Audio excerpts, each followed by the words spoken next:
മുൻ സർക്കാരിന്റെ കെടുകാര്യസ്ഥത തുറന്നു കാണിച്ച ശ്രദ്ധ ക്ഷണിക്കലായിരുന്നു ഇന്ന് മന്ത്രിക്ക് മുന്നിൽ രമേശ് പിഷാരടി വെച്ചത്.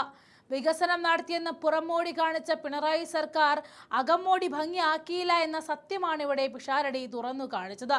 പട്ടികജാതി പട്ടികവർഗ വിഭാഗങ്ങളുടെ ഉന്നമനത്തിനായി 70% സംവരണത്തോടെ ആരംഭിച്ച ഇന്ത്യയിലെ ഏക മെഡിക്കൽ കോളേജാണ് പാലക്കാട് മെഡിക്കൽ കോളേജ്. 2012 പ്രഖ്യാപിച്ച പദ്ധതി 2018 പൂർണ്ണമായിട്ടും സജ്ജമാക്കേണ്ടതായിരുന്നു.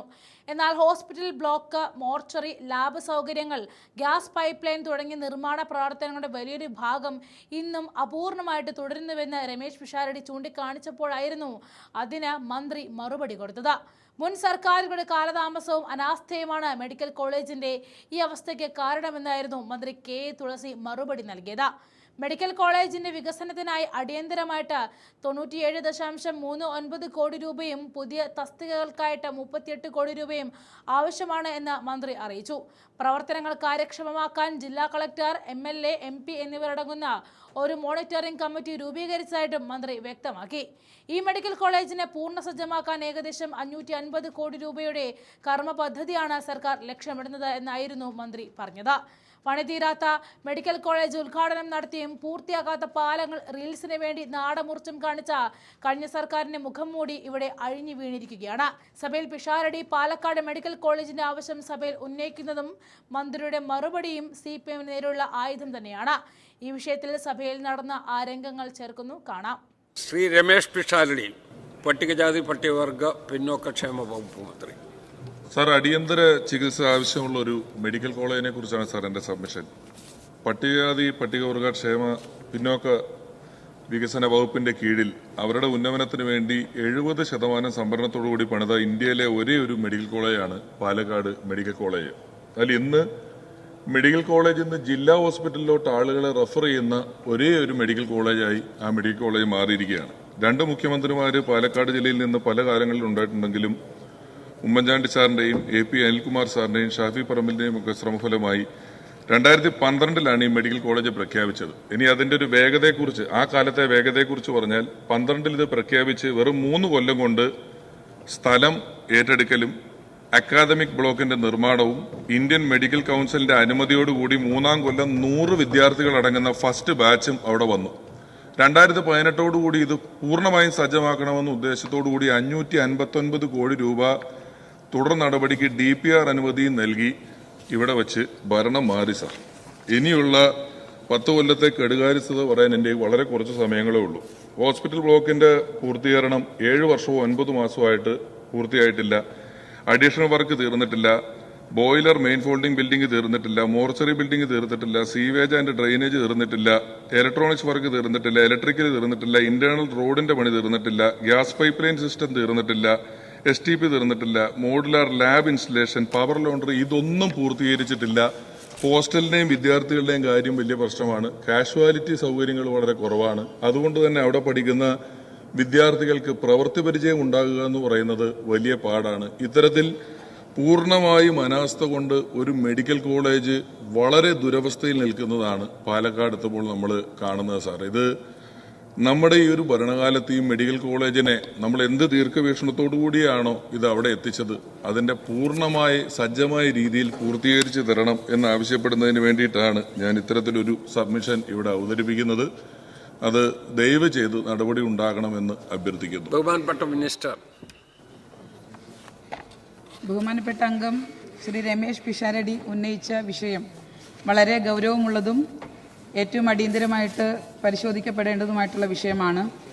കേരളം കണ്ട ഏറ്റവും ജനകീയനായിട്ടുള്ള മുഖ്യമന്ത്രി ശ്രീ ഉമ്മൻചാണ്ടി സാറിൻ്റെ കാലയളവിലാണ് 26/5/2012 ഇറങ്ങിയ ഉത്തരവ് പ്രകാരം 1/9/2014 ഈ മെഡിക്കൽ കോളേജിൻ്റെ പ്രവർത്തനം ആരംഭിച്ചത്. 70% പട്ടികജാതി വിഭാഗങ്ങൾക്കും 2% പട്ടികവർഗം വിഭാഗങ്ങൾക്കും 13% പൊതു മെറിറ്റിലും 15% ഓൾ ഇന്ത്യ കോട്ടയിലുമാണ് ഇത് സംവരണം ചെയ്യപ്പെട്ടിട്ടുള്ളത്. അധ്യാപക അനധ്യാപക നിയമനത്തിലാണെങ്കിലും SC/ST വിഭാഗങ്ങൾക്ക് മുൻഗണന കൊടുക്കണം എന്നുള്ളതായിരുന്നു സർക്കാർ നിർദ്ദേശിച്ചത്. 2024-25 അധ്യയന വർഷത്തിൽ pharmacology, pathology, microbiology, community medicine എന്നീ വിഭാഗങ്ങളിൽ PG ക്ലാസുകളും ആരംഭിച്ചിട്ടുണ്ട്. 12 സീറ്റുകളിലും വിദ്യാർത്ഥികൾ നിലവിലുണ്ട്. പാലക്കാട് ജില്ല പട്ടികജാതി പട്ടികവർഗ ജനസംഖ്യയിൽ ഏറ്റവും മുന്നിലുള്ള ഒരു ജില്ലയാണ്. നിലവിൽ ഈ മെഡിക്കൽ കോളേജ് അവിടെ ഉണ്ടെങ്കിലും കൂടുതലും ഈ ജില്ലയിൽ നിന്നുള്ള രോഗികൾ ആശ്രയിക്കുന്നത് തൃശൂർ, കോഴിക്കോട്, കോയമ്പത്തൂർ പ്രദേശങ്ങളിലുള്ള ആശുപത്രികളെയാണ് ആശ്രയിക്കേണ്ട സാഹചര്യം വരുന്നത്. കാരണം OP ചികിത്സയ്ക്ക് നിരവധി രോഗികൾ എത്തുന്നുണ്ടെങ്കിലും സൂപ്പർ സ്പെഷ്യാലിറ്റി വിഭാഗം പ്രവർത്തിക്കുന്നില്ല എന്നുള്ളത് കൊണ്ട് തന്നെ വളരെയധികം രോഗികൾക്ക് തീർച്ചയായിട്ടും ബുദ്ധിമുട്ട് അനുഭവപ്പെടുന്നുണ്ട്. അക്കാദമിക് ബ്ലോക്കിന്റെയും ഹോസ്റ്റലുകളുടെയും മെയിൻ ബ്ലോക്കിന്റെയും പണി പൂർത്തീകരിച്ചിട്ടുണ്ട്. 2024 വലിയ പ്രഖ്യാപനം നടത്തി കിടത്തി ചികിത്സ ആരംഭിച്ചതായി പ്രഖ്യാപിച്ചെങ്കിലും 2018 പൂർണ്ണ സജ്ജമാകേണ്ടിയിരുന്ന മെഡിക്കൽ കോളേജ് ഇപ്പോഴും വലിയ തോതിൽ അതിന്റെ പല പ്രവൃത്തികൾക്കും അനുമതി നൽകുന്നതുമായിട്ട് കാലതാമസം മുൻ സർക്കാരിന്റെ ഭാഗത്തുനിന്ന് ഉണ്ടായതുകൊണ്ട് വലിയ പ്രശ്നം നേരിടുകയാണ്. ഈ സർക്കാർ അധികാരത്തിൽ വന്നതിന് ശേഷം മന്ത്രിയുടെയും ഡയറക്ടറുടെയും ഒക്കെ സാന്നിധ്യത്തിൽ അവിടെ വളരെ വിശദമായിട്ടുള്ള ഒരു അവലോകന യോഗം കൂടുകയും അതിൽ നമ്മൾ കണ്ടെത്തിയിട്ടുള്ള പ്രധാനപ്പെട്ട കാര്യങ്ങൾ അടിസ്ഥാന പ്രവൃത്തികളുടെ കാര്യക്ഷമമായിട്ടുള്ള നിർവഹണമില്ലായ്മയും അതുപോലെ തന്നെ ഫാക്കൽറ്റികളുടെ കുറവും പാരാമെഡിക്കൽ സ്റ്റാഫിന്റെ കുറവും അതുപോലെ തന്നെ അധ്യാപകരുടെ ശമ്പളവും ശമ്പള പരിഷ്കരണവുമായിട്ട് ബന്ധപ്പെട്ട വിഷയങ്ങളും ഒക്കെ അവിടെ നിലവിലുണ്ട്. മാത്രമല്ല NMCയുടെ അംഗീകാരം ലഭിക്കണമെങ്കിൽ 200 ഫാക്കൽറ്റി തസ്തിക ഉറപ്പുവരുത്തേണ്ടതുണ്ട്. നാഷണൽ ഹൈവേയുടെ തൊട്ടടുത്ത് കിടക്കുന്ന ഒരു മെഡിക്കൽ കോളേജ് ആയിട്ടുകൂടി 24 മണിക്കൂറും പ്രവർത്തിക്കുന്ന ഒരു ട്രോമ കെയർ യൂണിറ്റ് അവിടെ ഇല്ലാത്തതിന്റെ പ്രശ്നങ്ങളും ഇപ്പോൾ മെഡിക്കൽ കോളേജ് നേരിടുകയാണ്. അടിയന്തര പ്രവൃത്തികൾക്കായി മെഡിക്കൽ കോളേജിന് ഏകദേശം 97.39 കോടി രൂപ അത്യാവശ്യമായി വന്നിരിക്കുന്നു. അതുപോലെ തന്നെ സ്റ്റാഫിന്റെ വേതനത്തിനും ആവശ്യമായിട്ടുള്ള പുതിയ തസ്തിക സൃഷ്ടിക്കുന്നതിനും വേണ്ടി 38 കോടി രൂപയും ആവശ്യമാണ്. ഈ ബഡ്ജറ്റിൽ 20 കോടി രൂപ വകയിരുത്തിയിട്ടുണ്ട്.